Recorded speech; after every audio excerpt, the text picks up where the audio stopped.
The Holes in Our Heart ebook has now been released. It's for sale on Amazon. And of course, if you have Kindle Unlimited, like I do, you can get it for free because, yeah, we have a monthly subscription. So that'll be great because it'll spread the stories even further. Okay, next. I think. I wonder. I was going to have you come. Okay, so we can go back a little bit. Well, just leave it. This guy here is Jim Trenton. Now, most of you know Jim Trenton. He's kind of visible. Get over here. Oh, now he's pointing at his thing because he's wanting me to say that he was oh yeah, and one of those Navy pilots. And I used to tease him, or he used to tease me because I kept introducing him as an Air Force pilot because those are the ones that I used to hang out with the most. As a matter of fact, though, I did hang out with some Navy pilots at one point when I was doing the photography for the Amigo Air Show in El Paso. The Blue Angels were there. Do you need to write a little memoir piece about that? I'm sure. See, at this time, though, I was a photographer, so I'm there with my camera. I had long red hair. I was about 60 pounds lighter and 50 years younger. Anyway, and see, there is a real good reason why I keep calling you an Air Force pilot, you see. It's because in my mind, you know, you're different than the guys that I knew at the Blue Angels. You're tall and handsome and all that, like a lot of the Air Force pilots I know. The Blue Angels guys, one of them came up to me and he was like most of them, they had a little swagger in their walk because they're the best of the best, of course.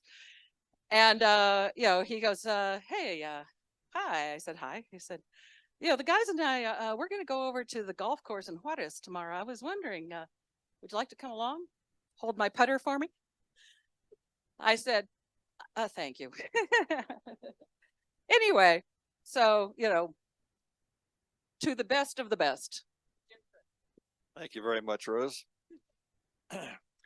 So the program for the rest of the day is to listen to the rest of the morning, excuse me, is to listen to some of the 55 authors that were published in Holes in Our Hearts. And if this is, we're coming up on Veterans Day. We're going to have another reading at Veterans Day for Veterans Day on Veterans Day at the Placitas Library, and there's about 10 or 12 people that will be reading there. I'm reading on Tuesday at the, I won't get this exactly right, but it's something like the Military Research Committee of the Genealogical Society at the library. And I've got to get the title right before I go there, I know.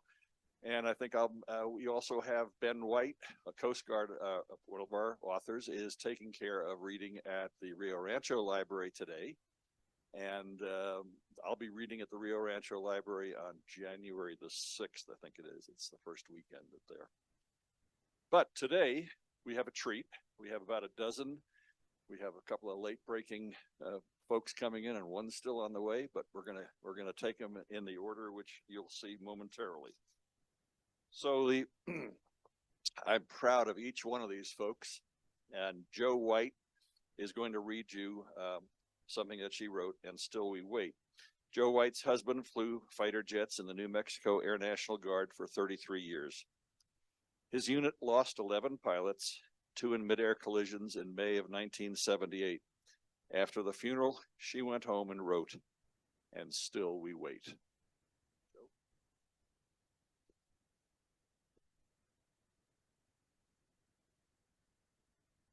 Okay, you need to be over here because you're on a camera, and you need to do this because the people at home can't hear you. Okay, so I have to thank him twice. I don't know if that's such a good idea.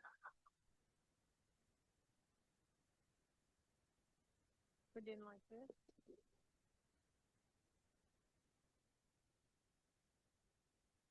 Are we ready? As women who watch the sea of old, from cliff or edifice on high, we wait today for our loved ones returning from the sky. The dawn breaks and they're summoned forth to a comradeship they share, while we at home live out our parts to show how much we care. The days go by and we pretend the thought does not exist. They won't be back, the loving arms, the lips we've briefly kissed. Be kind once more, O tempestuous sky, and bless the luck of fate. Return once more to loving arms of those who choose to wait. But time moves on, and some will fall to nature's cruel whim. And empty days and emptied hours and empty dreams of him surround you now. And so it seems life's plan you can't relate. For your soul to find true peace of mind, your task is still to wait. There you go.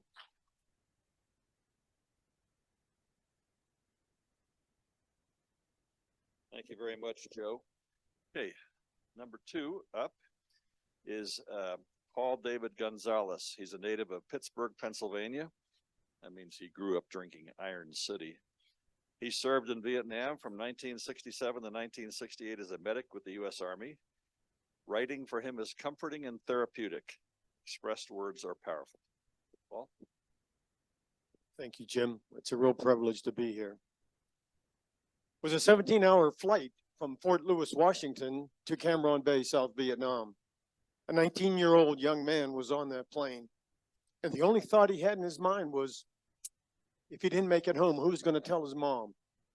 So on a cocktail napkin, he penned these words: "Dear Mom, JFK and LBJ sent me here to Vietnam. I did what I was told, and now I'm wet and kind of cold. It's thick and lush here in the green, but not a pretty scene. You see, Charlie came in the night. We put up a hell of a fight. They surprised us as we slept. I prayed to the Lord my soul to keep. I'm safe in his arms, so please don't weep. Dear Lord, please take my hand. Mom will understand. There is no pain. It's gone away. So here in heaven I will stay. The preacher said, what a beautiful place, this heavenly space. You know, I won't be home in May. Here in Vietnam I'll lay.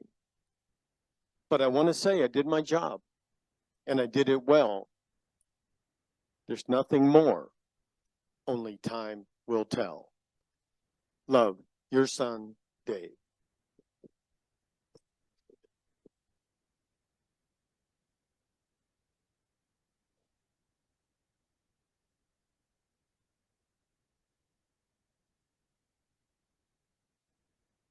I can't imagine having written that letter. And that's why I asked Paul to read that particular piece out of the multiple that he submitted and were published. And I asked Tom Neiman to put this piece of paper in my hand so I wouldn't forget to do what I'm going to do now, so I'm not forgetting it. Writers who are participating in Holes in Our Heart are being recorded, and the recordings will be made available to each of the authors. But if you are not up here recording and you would like to be recorded, work with Tom Neiman, and he is at virtualtomtom@gmail.com. virtualtomtom@gmail.com. If you can't remember that, contact me and I'll put you in touch with him. All right, number 3, Evelyn Neal. Evelyn is an award-winning author of numerous short stories, and she was married to Don Neal, a Korean War Army veteran, a Korean-era Army veteran, for 58 years. Her memoir, Dancing to the End of Our Rainbow, you want to hold that up? Okay. Is the indelible tale of love and despair. Explores end-of-life choices and is available on Amazon.com. Come on up, Evelyn.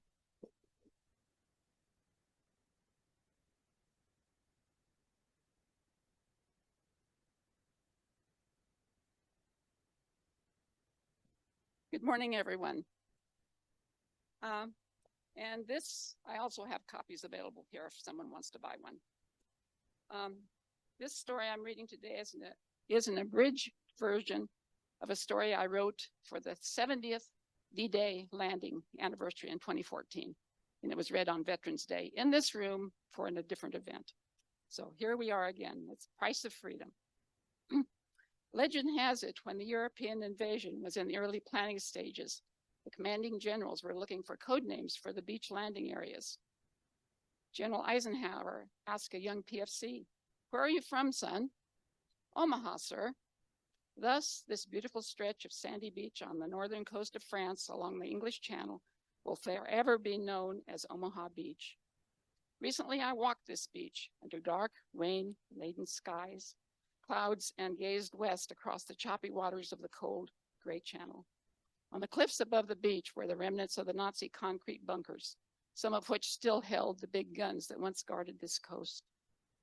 On the beach were graceful stainless steel sculptures reminiscent of the nasty, razor-sharp, jagged steel obstacles placed there by the enemy. The wind-driven rain splattered against my glasses and ran in rivulets down my hooded raincoat. The tide was out. The moon would be full, just as it was long ago when I was a child. What was lost that day, June 6th, 1944, when over 150,000 young men were expelled from landing crafts onto the beaches into the water over their heads? They were the infantry, draftees, and volunteers. Most were away from home for the first time. Many could not swim. Pulled under by their heavy packs, they drowned. Most that made it to the shore in the first waves were mowed down by machine gun fire amid a steady barrage from the big guns on the cliffs. Some survived only by using the bodies of dead comrades as shields.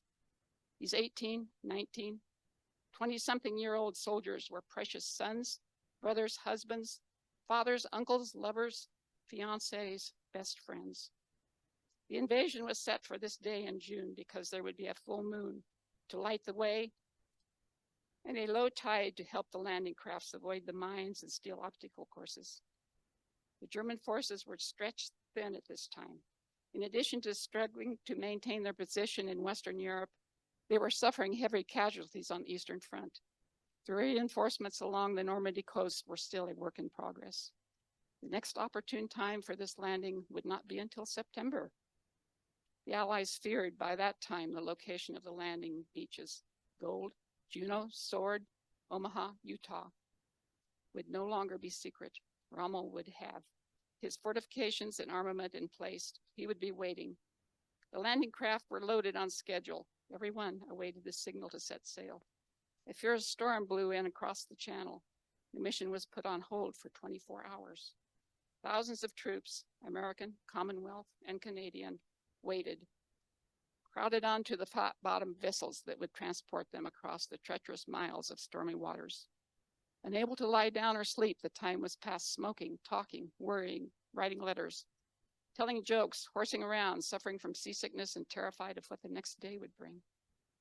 The new day slithered in under a cloak of darkness, bringing more wind, more rain. Still they waited. They had come too far to turn back.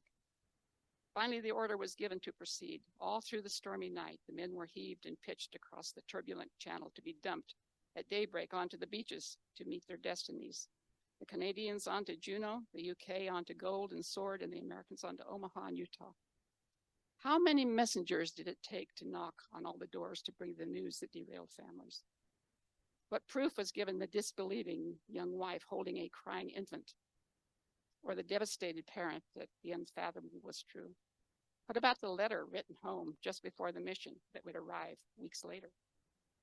Who among the lost could have been a future world leader, doctor, priest, rabbi, or teacher? Who could have won an Olympic medal or a Nobel Prize? Who would have found a cure for cancer, a solution for world peace? We will never know, but we do know they were never afforded the opportunity to enjoy the simple things in life, like watching their children grow or experiencing the joys of having grandchildren.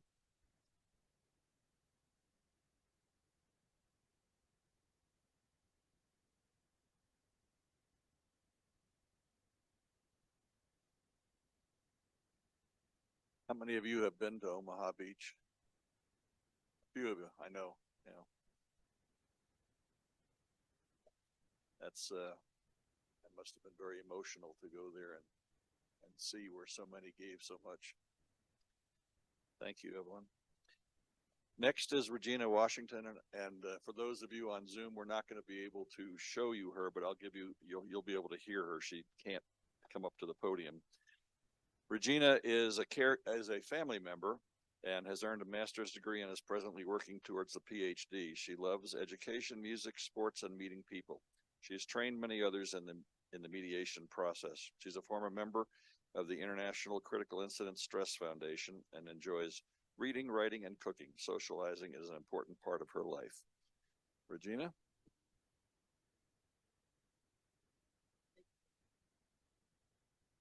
Thank you. Veteran. Veteran. Very energetic, touching every rank and nation. Veteran. Veteran. We are strong. We do no wrong. Advancing in rank, driving the tanks, keeping all safe in so many ways. We won't back down, taking them to the ground. You won't hear a sound. We won't be bound. Courage we got, bragging we're not. Only keep marching on. That's our song.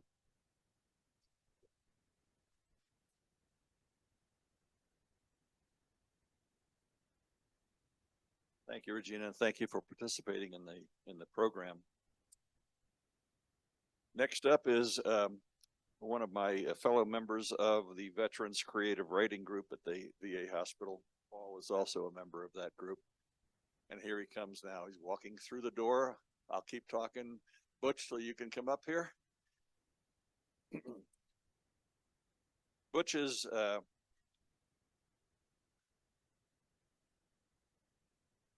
Butch served in the U.S. Army as an aircraft helicopter crew member in Vietnam. After discharge, he joined the National Guard again on Huey Air Crews. After 30 years of owning businesses, Butch retired and lives with his wife, Patty, who's in the rear, and in Los Lunas, New Mexico. And he is the author of a book which he will hold up. Butch, take it away. And it's available on Amazon. I was a Vietnam Huey crew chief in November 1967 when our entire unit was ordered to Dak To for air support in that major battle. My pilot was Chief Warrant Officer Snow, call sign Bikini 22, and my gunner was Russell Taylor, and I am Donald Mackinnon, or Mac. After dropping off a full load of water and mortar rounds near the Laotian border, we received a radio transmission from a 4th Infantry unit. Any aircraft near Hill 764, this is Bravo Alpha 6, we have an emergency. I keyed my intercom button and scoffed, what ain't a stinking emergency in this screwed up war? Snow responded, Bikini 22, we are in contact with an NVA force and need emergency medical evacuation. I felt the chopper bank hard left as we headed for the infantry company's location. Snow brought us in low and fast over the trees to land. I motioned to the men waiting to hurry up. 4 men stood up and carried a bloodied, soaked, wounded trooper in a poncho towards us. The injured man used his arm to motion a sergeant to come to him. When he got there, he bent over the bloodied soldier and then ran back into the tall grass. A few rounds zipped past us, which quickly got my attention. Russ came from the other side of the bird to help lift him into the last hope, our flight of mercy. The sergeant ran up to me and with the wounded soldier's helmet and said, as he handed it to me, he insisted I get this to him before you left. I thought, why does a man on his way home need this? My breath caught in my throat when I looked down and saw it was Bob. I was best man at his wedding to Leah in Bangkok. I spun around the seat attaching pole and pulled my face to Bob's. Bob, it's Mac. I screamed over the roar of the rotor blades. I heard, thank God it's you. Don't worry, Bob. We'll be at the aid station in a few minutes.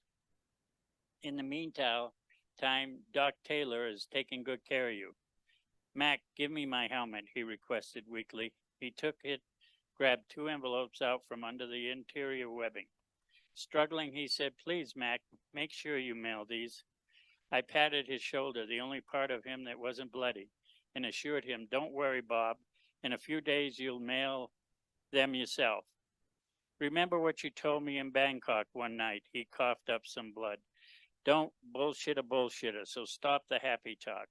He swallowed a mouthful of blood and choked a little and said, "I've seen enough here to know it's not good."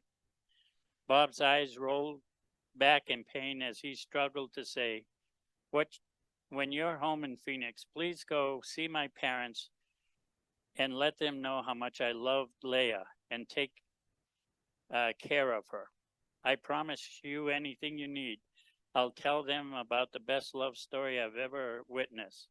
Bob looked straight into my eyes and said, "You know I love Leah like nothing I've ever known before her." He spasmed, his back arched, and he was gone.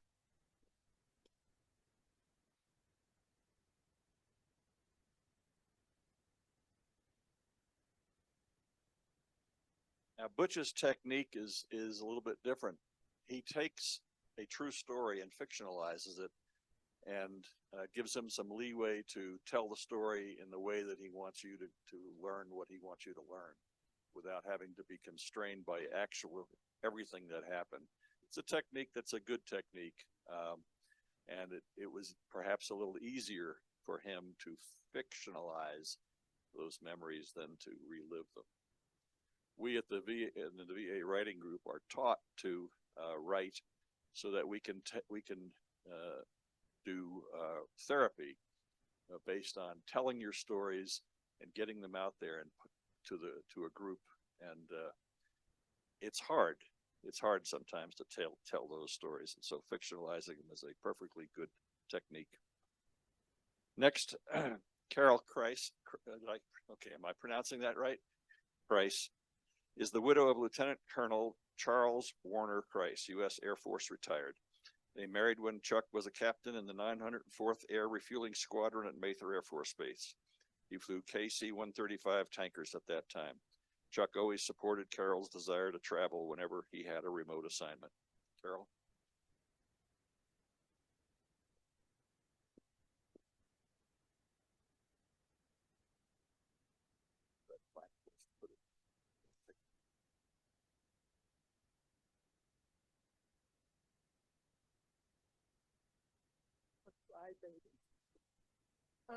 I chose Arlington National Cemetery for Chuck's burial. When offered options such as a caisson, which probably wouldn't be available, I chose everything. On Monday, January 9 this year, 10 of us gathered at the Old Army Post Chapel, where a U.S. Air Force chaplain gave a fine sermon. Where did you put the? Oh, thank you. Okay, can you hear me? Okay. All right. Afterward, we were led outside in a single file. At the chapel's entrance, solemn military guards lined both sides of the red carpeted entry. We walked past them and stopped. Members of the Army's Old Guard caisson platoon had mounted white horses to pull the caisson with a large metal coffin. One soldier opened a small door at the back of the coffin and placed Chuck's urn inside. Others stood behind the caisson.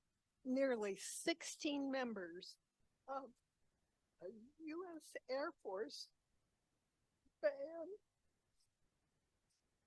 started playing What Blue Yonder, Chuck's favorite song.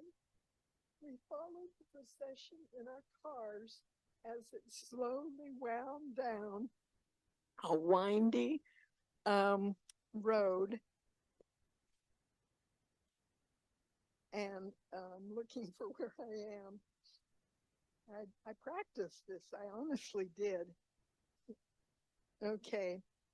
Every grave in the cemetery had a big green wreath with a large red bow at the base of the headstone. we opened our car windows so we could hear the drummers repeated rat-a-tat-tat, rat-a-tat-tat, as all the soldiers marched in unison. We stopped by an awning with covered seats for our group. The band played again. 7 riflemen fired a volley of 3 rounds of blanks, 21 shots. Chuck's urn had been placed on a table in front with the U.S. flag. 2 young soldiers made no eye contact with anyone as they folded up the flag in the traditional triangular shape. Our chaplain appeared and knelt to present it to me. He said the words that are always spoken at military funerals. On behalf of the President of the United States Air Force, and a grateful nation, please accept this flag as a symbol of our appreciation for your loved one's honorable and faithful service. We spoke the Lord's Prayer. Just as Chuck and I had said it when we married on another Monday, August 3, 1964. The bugler played taps. Chef Chet said I chose the right place to bury Dad. That night, Sue sent me a message saying she missed Dad. After we left Chuck's remains in such a beautiful place, I was suddenly flooded with memories from when we were first married. I had found comfort in the military traditions included in the peaceful ceremony in Arlington for my late husband, just as I had appreciated military traditions when I was a young bride.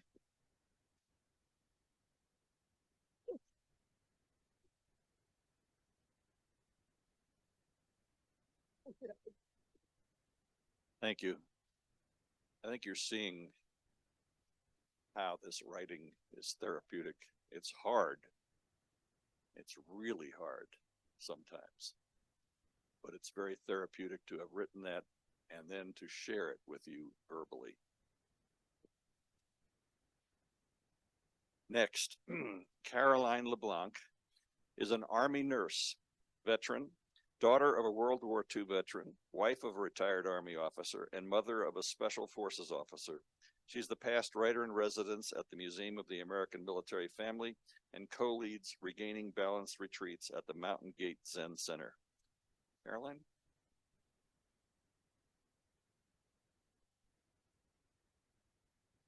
Thank you, Jim.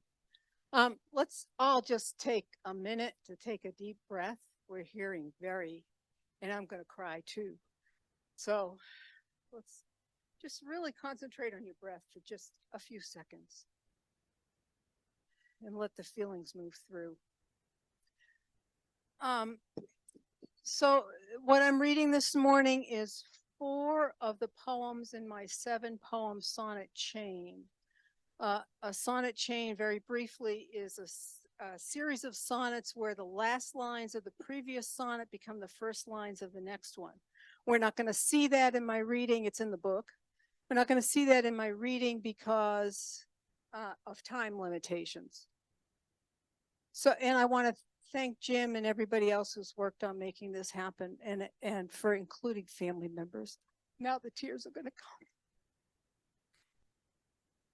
I'm going to breathe like I asked you to breathe. Hands of War.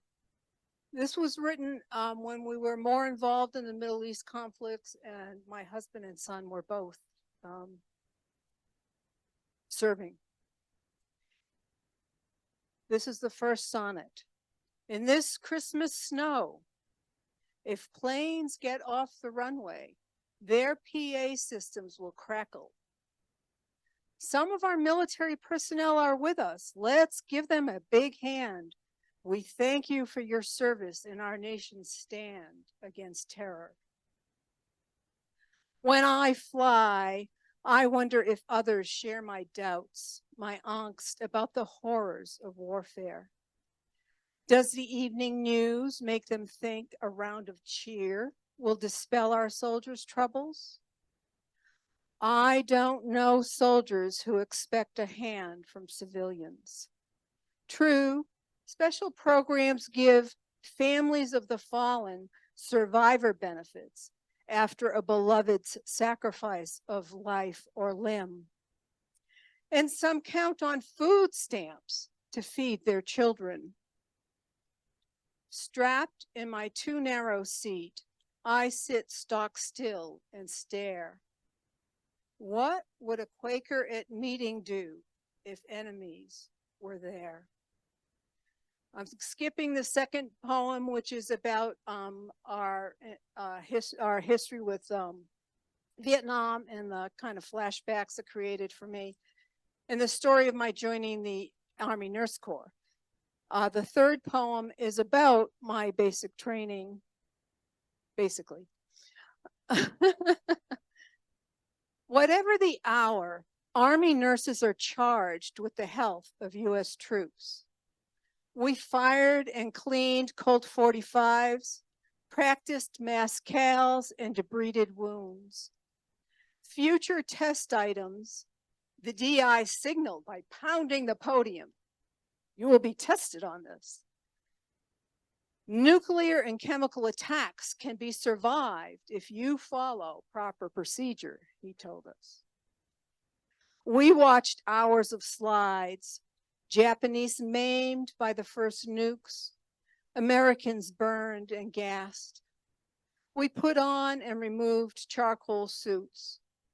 Troop trucks took us into deep woods for our own taste of the gas that swelled a windowless shed. We needed no order to don our masks. Proper procedure will save your life, admonished our sergeant once again before he led us into the fog. Too soon, he barked. Remove your mask. Each of us gagged on gas, tears, and snot. Replace your mask, his hoarse bellow came like a welcome shot. The possibility of saving troops gassed in combat felt unreal, even if we did not die from our own battles and ordeals. The fourth poem I'll be skipping, and it's about my after basic training. 5.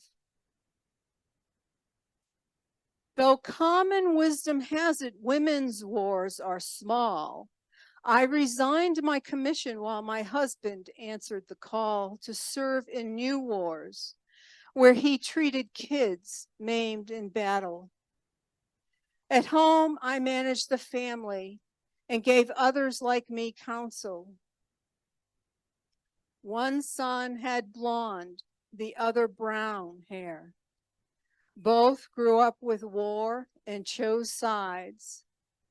One preferred weapons, one medicine, healing and wounding, back and front on the coin of the warrior's struggle with violent forces.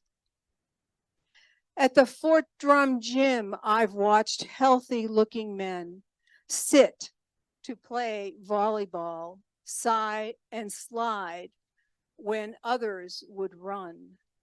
Their net was low, as it would be for children, as it must be for adults who have suffered traumatic brain injuries from bombs that bounced their brains inside the caverns of their skulls, shaped so much like crucibles of cupped hands. The sixth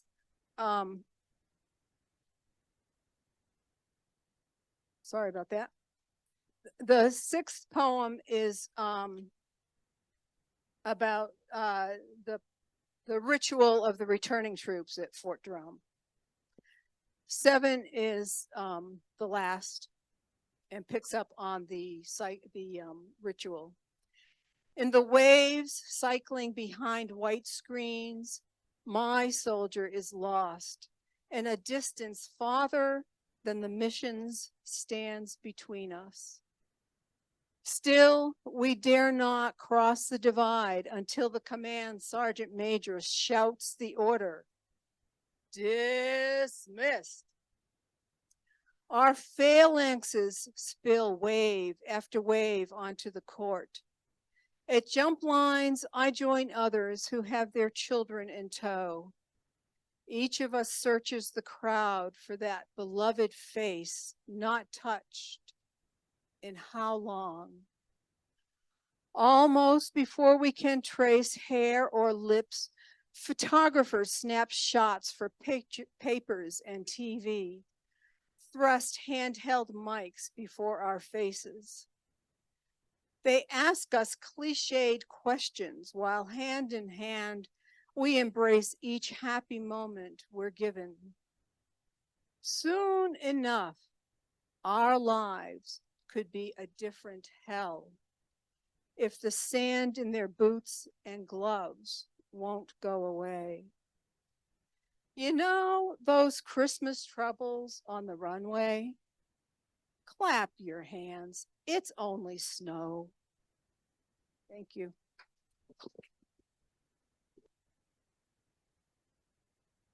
Thank you, Caroline. Thank you, Caroline. It's a good thing we had a nurse that remind us to take a breath, huh?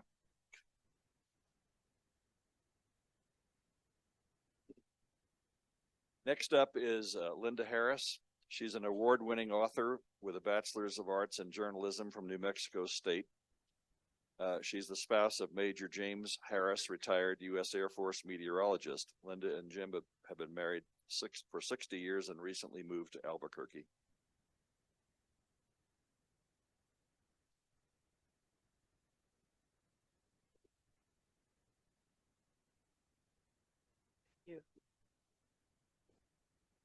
This is called My Worst Hard Year, and it's from a larger piece that I wrote for Holes in Your Heart.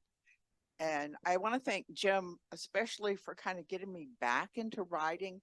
I've had a few things going on in my life, so I'd kind of given it up. And just on a whim, I put this in because, like a lot of military, we really don't tell people much of what went on. And that was especially true of the families that served in Vietnam. And so this is a glimpse into my worst hard year. In 1969, my husband graduated from college, pinned on his lieutenant's bars, and helped land a man on the moon. All the while, Vietnam was burning in the background. Jim's paratrooper cousin was killed his first week in Vietnam. He was 19. A score of high school classmates also were killed, one on Christmas Day. Then it was Jim's turn to go, but not to Vietnam. Instead, he was assigned to an Air Force base in Thailand, from where American bombers flew missions to North Vietnam, Cambodia, and later Laos. The kids and I moved back to El Paso to be near my sister and her toddlers. I rented a house and braced myself for what I thought would be my worst hard year. Back then, there were no text messages or emails, not to mention FaceTime or Zoom. There were no parades. The soldiers, the airmen left one at a time from various airports and came back the same way. Jim and I kept in touch the same way my World War II parents did, by writing letters. Still, it worked for us, or at least for me. Sometimes we talked by way of patched phone calls, monitored by some poor airman who would have to break in when our time was up. And I hated that. As for the kids, our frequent moves and their dad's long absence was just as tough, especially for our son. He had started first grade in Florida at a school that followed the open classroom concept. The poor kid was so distracted by the chaos that he could barely write his name. His teacher, though, brushed off our worries. And so we got to Texas in mid-May. His old school, worn out teacher sent him home with a report card full of F's. He had failed first grade. I was stunned, not by the fact that he had failed, but by the teacher's total indifference to our son, who would be without his father for an entire year. I vowed then to be my children's strongest advocate. Aside from taking care of my kids, the house, the car, and the dog, I knew that if I didn't do something for myself, I'd go crazy. I felt out of place in the town I'd left nearly a decade before. Because the war was growing more and more unpopular, military families like ours, became increasingly isolated. We were on our own. Since I already had 9 whole hours of college credit, I decided to go back to school. This go round, I love college. And because I was happier, I was also more patient and loving with my children. The weight of responsibility had made me stronger and more confident. I tried to instill in my children the traits all military kids need most: compassion and adaptability. As a bonus, I'd also found a career I'd follow for more than 4 decades. Soon, my worst hard year was over. Jim was assigned to the Pentagon, and we bought our first house in a leafy suburb outside of Washington, D.C. Our kids' school was ideal. The teachers were professional and caring. Our son got help reading, and he learned to play the violin. Our daughter, shy and smart, flourished. With Jim off at work and the kids at school, I commuted to classes at the University of Maryland every Monday, Wednesday, and Friday. Looking back, I see I was wrong to think that 1969 would be my worst hard year. It's not that I haven't seen a few bad years in the half century since. It's just that 1969 showed me that there was no worst year or a best year. Instead, I call 1969 my pretty good year. Thank you.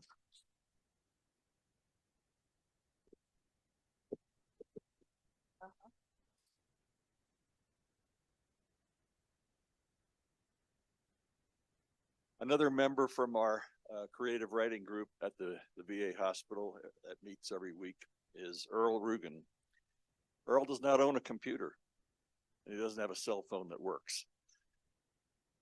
He writes everything by hand, and we got volunteers to take his story and digitize it and get him published for the first time in his life. Earl is a proud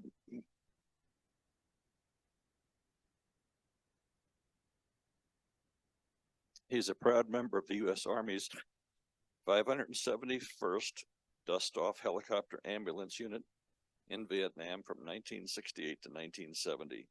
And he's a member of the creative writing group. Come on up, Earl.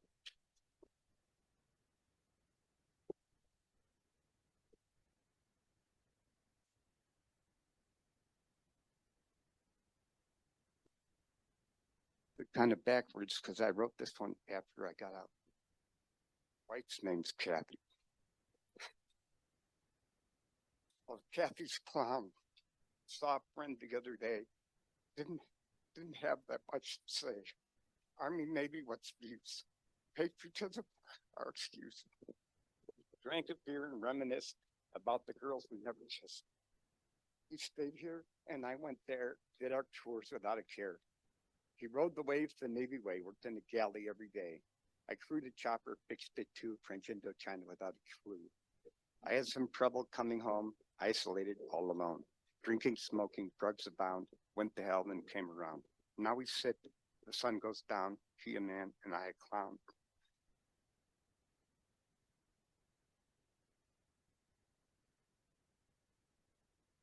This is the second one I wrote about the LZ Sally, Landing Zone Sally. where the 101st Airborne was stationed. We came in fast on the double. Elsie, Sally, there was always trouble. Sometimes Viet Cong in the wire, most times Sally was under fire.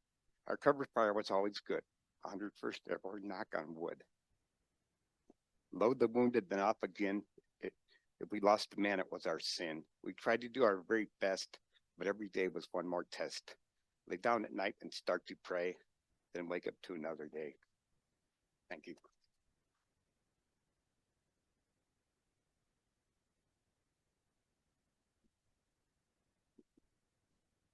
Earl, have you read that in public besides at the VA ever?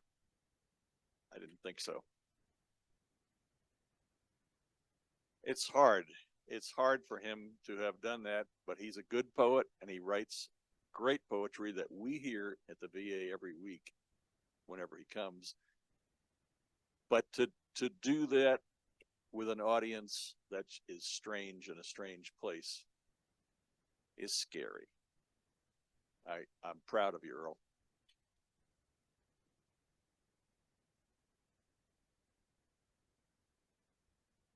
And I'm proud of this lady also. Elaine Carson Montague of Albuquerque is an award-winning author of prose and poetry. Her late husband, Gary, won 6 domestic and 2 international awards for Victory from the Shadows, Growing Up in a New Mexico School for the Blind, and beyond. Her father was Charles Edgar Carson, Colonel, United States Air Force. Elaine?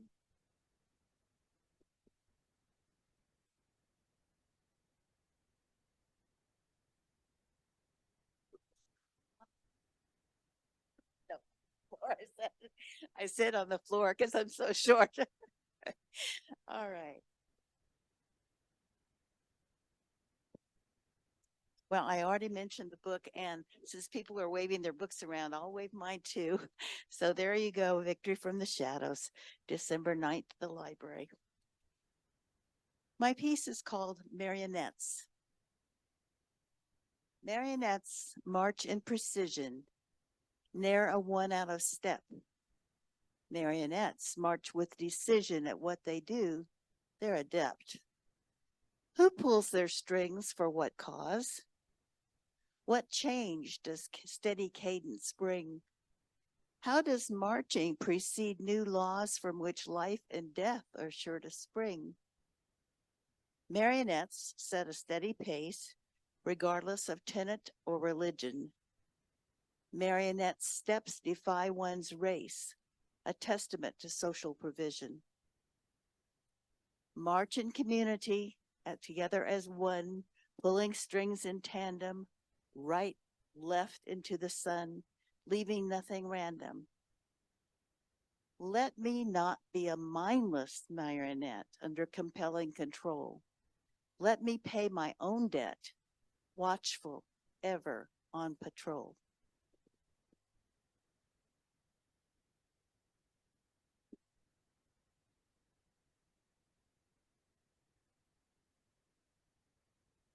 Elaine also wrote a very nice prose piece, but I asked her specifically to read that piece. As I've learned by working on this project from Dan, poetry is best appreciated when it's heard and not read. And so that's why I wanted a lot of poets to be up here today, and I wanted Elaine to read that piece. Okay, Sherry, over to you. Oh, I'm gonna introduce you. That's right. Excuse me. Sherry, after her brother suffered a heart attack, Sherry Burr became his guardian and sought to obtain veterans benefits. Her 27th book, Complicated Lives, Free Blacks in Virginia, 1619 to 1865, was nominated for the Pulitzer Prize in History. She has a Princeton Master's in Public Administration and a Yale Law School Doctor of Jurisprudence.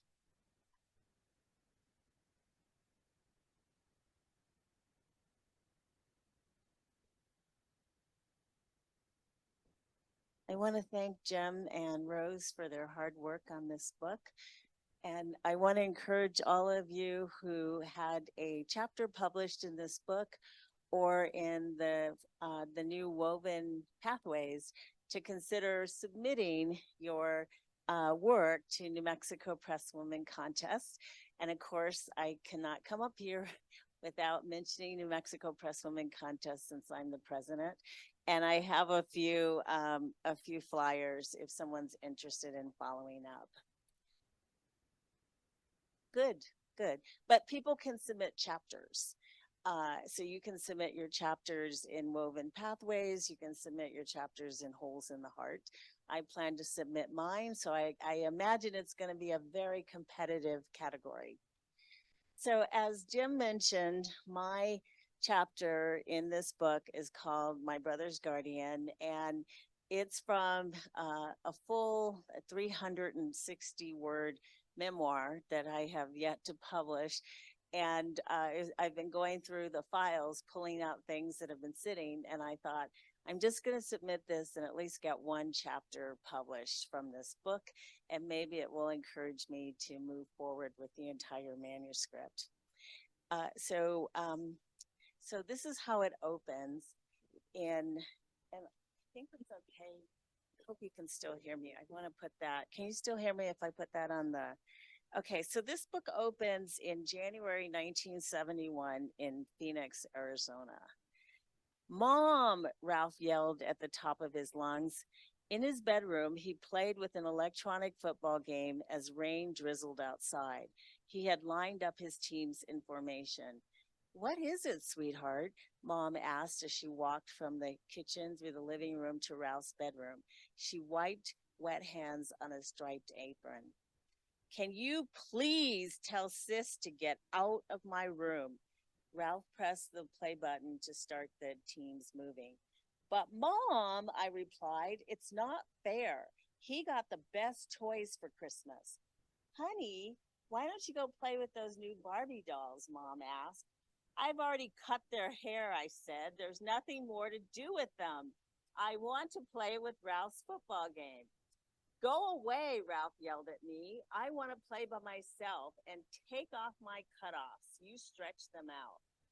Mom gave me a full look.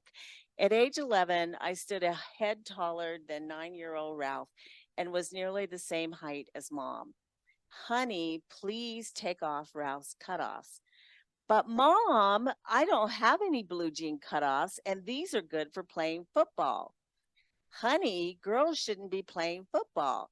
Yeah, Ralph added, go play with your own friends. Leave mine alone. But Mom, Linda's the only girl on our street. All she likes to do is ride bikes and pop wheelies. Besides, it's raining outside. Well, honey, she said to me, maybe you can read one of the 3 books you picked up from the library. I finished those books last night, I said. That quickly? Mom asked. You just brought those home yesterday. She reads after you tell her to turn off the light to go to sleep, Ralph said. She gets down by the door and uses the light coming in from the hall. Tattletale. Honey, you'll ruin your eyes reading with so little light. My eyes are fine, Mom. Can you tell Ralph to let me play with his football game? No, Ralph said. Go away. But Mom, I like playing football. When it's not raining outside, his friends let me play quarterback and running back on their teams, and I'm fast. We only let you play when we don't have enough boys, Ralph chimed in. Besides, you like to tackle us, and we can't hit back because you're a girl. Yesterday, you leaped up and jumped on a boy. I was just trying to keep him from scoring a touchdown, I said in my defense. It's supposed to be flag football. You're just supposed to pull our flag, Ralph said. As Mom and I left, Ralph demanded, take off my cutoffs. Fine, I said, you can have them back, but one of these days you're going to really need me. Fast forward to November 2009. By the time the words of my 11-year-old self proved prophetic, my brother Ralph had finished his military career, and I was in my 21st year as a University of New Mexico professor. On a fall evening, I was back in Arizona for a conference and driving to Ralph's condo in Mesa for a barbecue. About a mile from his home, I dialed his number because I was lost. Hello, answered an unfamiliar voice. Hello, Ralph, I questioned. Is this Sherry, Ralph's sister? The unfamiliar voice asked. Yeah, who is this? Where's Ralph? I'm an officer with the Mesa Police Department. Ralph had a heart attack. The ambulance just took him to the emergency room. Ralph's friends said you were on your way. I'm waiting for you to lock up his condo and show you how to get there. Oh my God, how's Ralph? I asked. After I explained my location, he gave me directions. When I arrived, we locked up. I followed his car to the emergency room. Ralph lay on a bed looking defenseless. Tears welled up in my eyes and flowed down my cheeks. I kneeled by his bed and started praying. A cardiologist came in and explained they were taking Ralph up to the intensive care unit for tests on his heart. While he talked about shooting dye through Ralph's veins to get a picture, my brain felt like he was speaking Serbian. The ambulance people who brought in Ralph were still there. They mentioned working on him for about 22 minutes. He kept flatlining, one of them said. We shocked him, we gave him medicine, we'd get a pulse, and then it would disappear again. Finally, we got him stable enough to bring in. Thank you for saving my brother's life, I said. I didn't want to ponder that flatlining meant Ralph had clinically died. He had first suffered a heart attack after his daughter was born 4 years early. I found out by serendipity. While visiting his home, I discovered a book on how to improve your heart. Just as he had done during our childhood, Ralph kept many things to himself. As his friends milled in the hallway, I introduced myself. Two of them told me Ralph was barbecuing on the patio when they heard a thump. They found him lying near the grill. They called 911 and were advised to administer chest compressions. It took the ambulance 4 minutes to get to Ralph, one of them said. Amazingly, Ralph has had as many friends now as when we were children. Minutes turned into hours and hours into days as more tests and procedures were run on Ralph. In the intensive care unit, the doctors cooled his blood to reduce swelling in his brain and then rewarmed him 24 hours later. I slept on a cot in the chilled room and was grateful when a nurse brought me warm blankets. About 4 days into the ordeal, a doctor and a nurse came into Ralph's room. Sherry, we have to talk to you, the doctor said as the nurse stepped to the side. Yes, I said, stiffening my back into an erect posture. We don't think he's coming back. What? What are you talking about? After we rewarmed him, we expected him to awaken within 24 hours. Since he hasn't woken up, we think he's gone. What do you mean gone? He's right over there breathing. We think there's so much damage to the part of his brain that gave him his personality is gone. What have you based that on? We have studies to prove it, she said. I want to see those studies. My analytic brain resurfaced. I wasn't about to accept what she said without an investigation. Fine, she said and left. About 30 minutes later, she reappeared with the paper. I quickly read the document and observed that it was based on a survey of 400 people, all of whom had been sent to hospice to die. This study should have an error rate of plus or minus 5%, but it doesn't state any, I said to the doctor, recalling my statistical studies as a graduate student at Princeton. I think they all died because no one was given a chance to live. Ralph gets at least a week to try to wake up. Fine, you can have your week, she said, and abruptly left. I had the feeling that she was unused to encountering a patient advocate like me. I flashed back to high school when I was a junior and Ralph was a freshman. I saw Ralph get on the bus to go home, and he looked like he had been in a fight. He sat by me, and I asked him what had happened. He said that some kid had said something nasty about me, and he fought the kid. It occurred to me that all those decades ago, Ralph had fought for my honor. Now I had to fight for his right to live.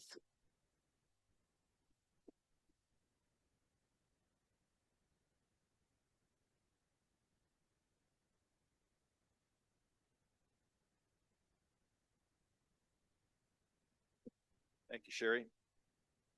Our next speaker is also a member of the VA writing group at the hospital.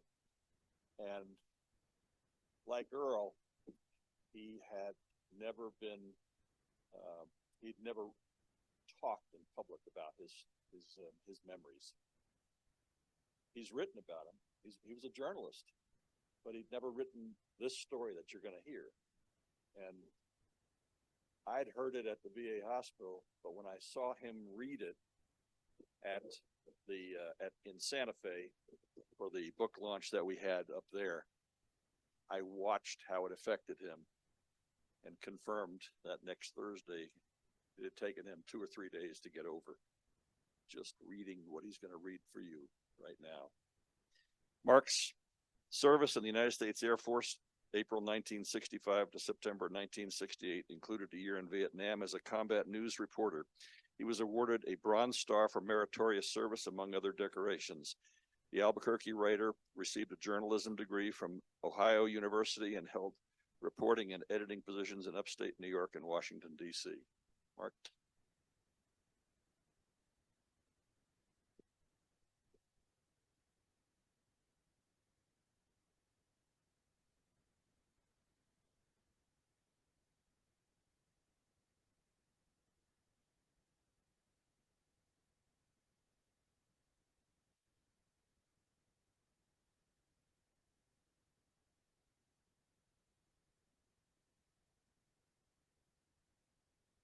February 18th, 1968.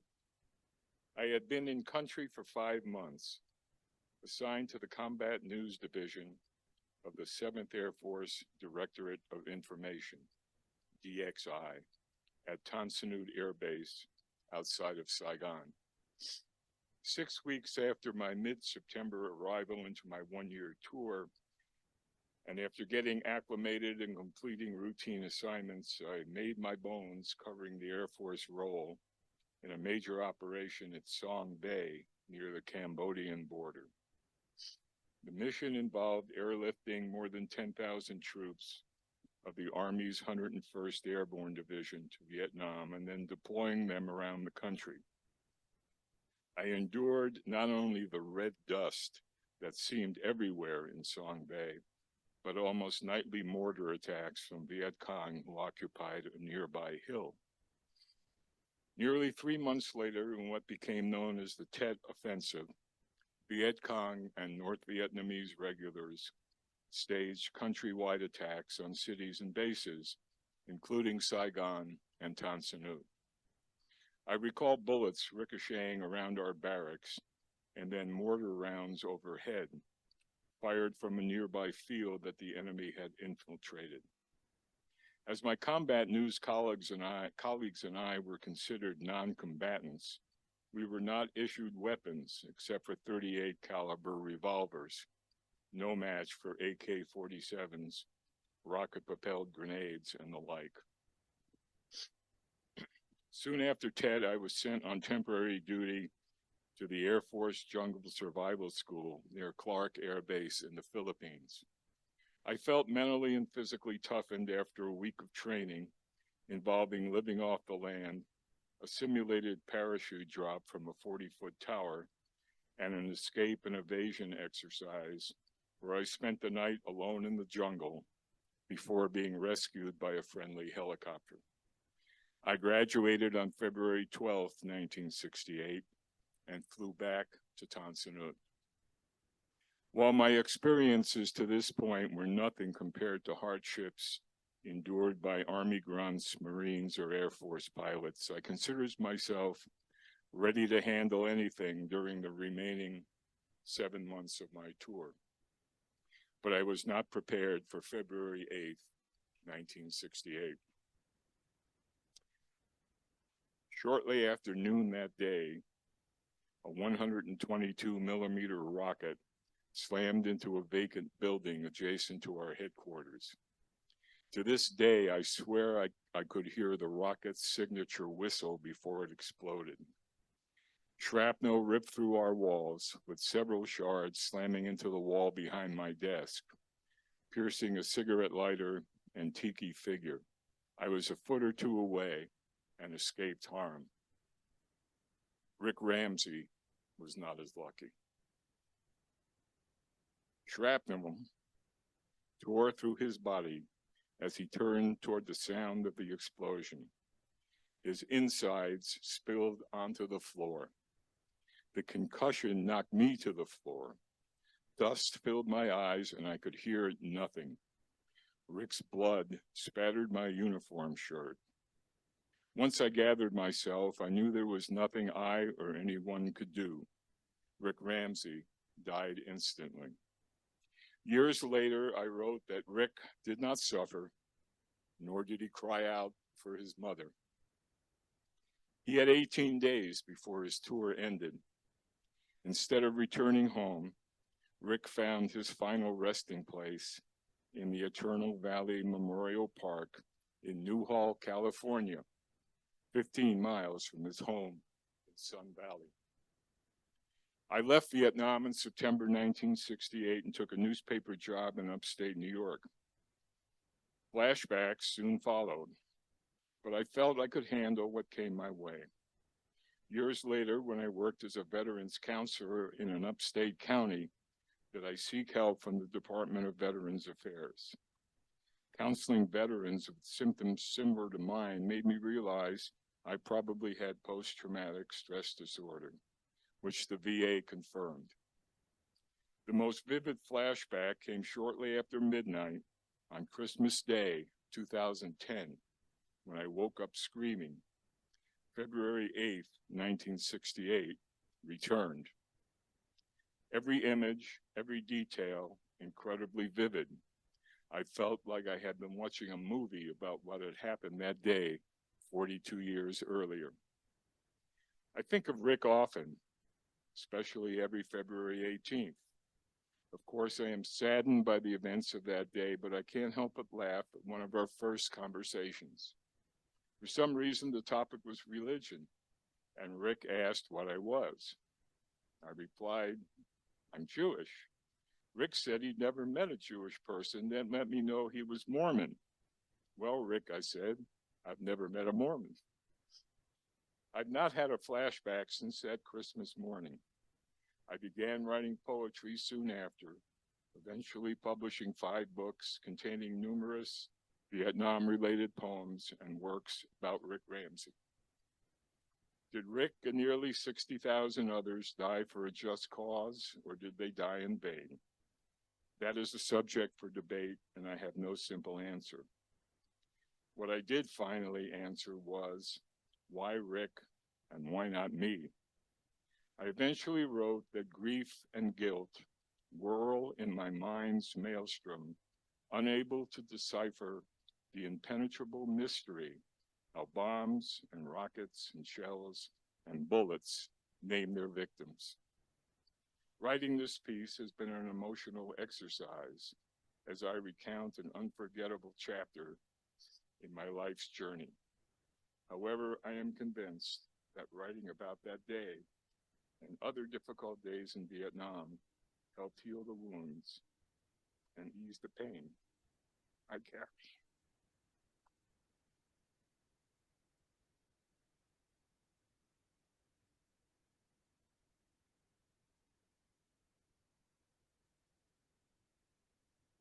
Okay, there's one more reading. It's me. And I'm going to set it up with explaining how it was written, because we in Southwest writers often talk about, do you write with an outline? Do you write from the heart? Do you just let it flow? I was at a the annual Veterans Creative Writing Festival, along with other 13 gold medal winners. And we were in a writing course at that festival.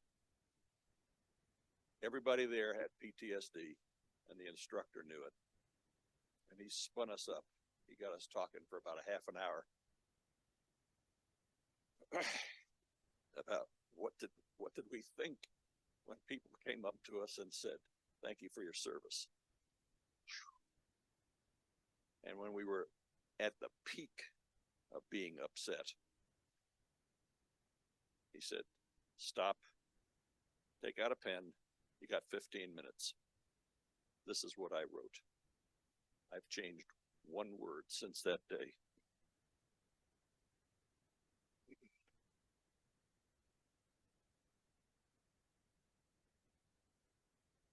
Thank you for your service. When U.S. military service members returned home from Vietnam, they were often shunned, spit on, or discriminated against when trying to obtain work. At best, they were ignored for many years and even mistreated by some veterans from World War II, our greatest generation.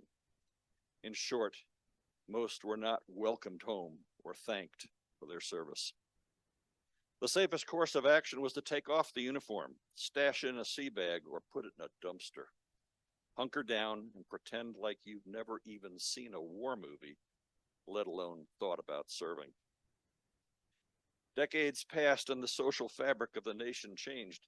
Many of those who screamed, "Ho, ho, Ho Chi Minh, Ho Chi Minh is gonna win," and applauded Hanoi Jane, at some point began to focus their feelings about the Vietnam War into profound disagreements with the political decision makers. Feelings about the war or the politicians were one thing. Feelings about the soldiers, sailors, airmen, and Marines was another.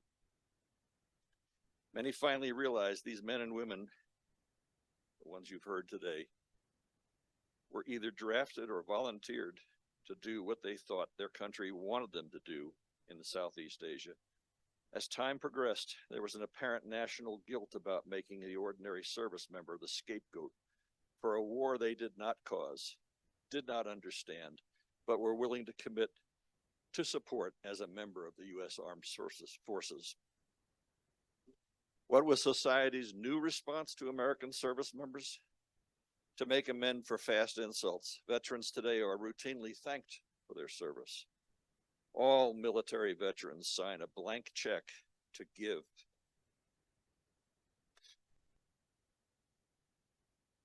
If needed, their lives, their bodies, and their healthy minds as a part of their service to the armed forces. It doesn't matter if they served in combat, stateside, support missions, or in a multitude of small wars. Today's veterans receive a different and justified response from society. As one who had eggs thrown at him while doing recruiting duty during the Vietnam War, the change in society's view of service members was, and sometimes still is, hard for me to comprehend. As one whose mother was told at work that her son was a baby killer, and they hoped he died, I could not grasp why her fellow newspaper reporters would take it out on one of their own for my standing up for my country and doing what I thought was the right thing. Right up until she passed at 99 years old, she still had mental scars from those verbal assaults. What did she do to ever deserve to be scorned? Thank you for your service. How should I respond to that? I understand it is an attempt to say the right thing, to atone for past behavior, but is it appropriate? Some older veterans do not know how to respond.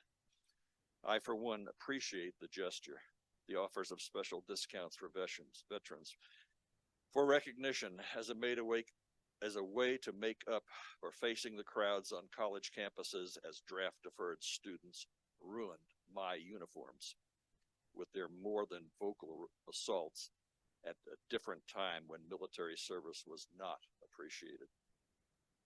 Thank you for your service. I always smile and say thank you. At one point in my life, I wrote the nation a blank check. There was and is no expiration on that check. Millions of young men and women have written that check. Our nation needs the ability to cash those checks when it's necessary. Thank you for appreciating my service.